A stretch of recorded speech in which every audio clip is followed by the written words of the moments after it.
একটি ছেলের পরীক্ষার প্রশ্নে এসেছিল বিশ্বাস, ভরসা আর আশা কাকে বলে। ছেলেটি লিখেছিল, একটি গ্রামে অনেকদিন ধরে বৃষ্টি হচ্ছিল না, তাই সব গ্রামবাসীরা মিলে সিদ্ধান্ত নিল তারা বৃষ্টির জন্য প্রার্থনা করবে। তারপর সবাই একত্রিত হলো প্রার্থনা করার জন্য। কেবল একটি ছেলে ছাতা সহ এলো। এটা কি বলে? বিশ্বাস।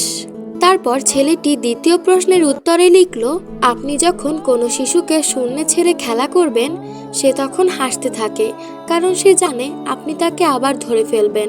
এটাই ভরসা।